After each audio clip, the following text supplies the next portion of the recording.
Section, ito po yung mga complainants natin, ito po yung verified complaint at nandito po yung resolution of endorsement mula sa Akbayan Party. Masyadong dikit.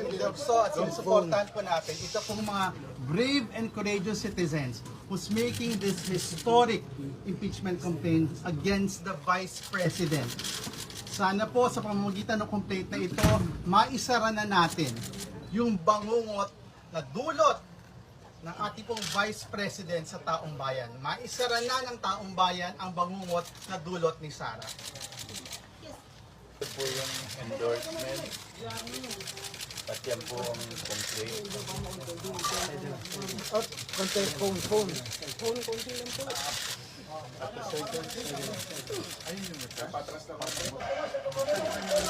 At 4:30 p.m. today, the Office of the Secretary General received an impeachment complaint against Vice President Sara Duterte filed by civil society groups.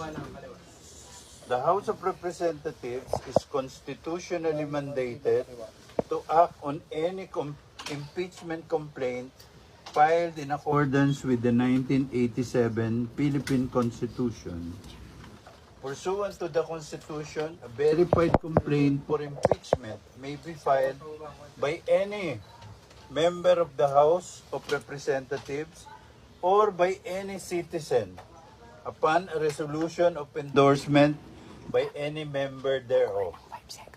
It is crucial to underscore that addressing an impeachment complaint is not a discretionary act for the House of Representatives, but a constitutional obligation.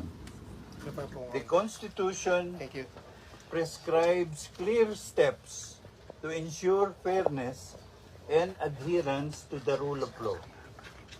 Impeachment proceedings are vital to preserve the integrity of the institution and affirming the principle that public officials are accountable to the people they serve. Accordingly, the House of Representatives will proceed with its duties on this matter, strictly adhering to the Constitution, its rules, the principles of due process.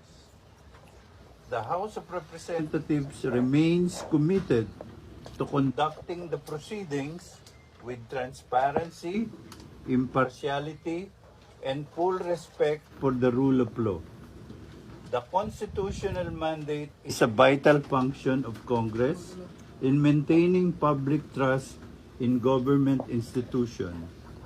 We call on all parties to allow the legal process to take its course, ensuring that truth and justice will prevail. Thank you.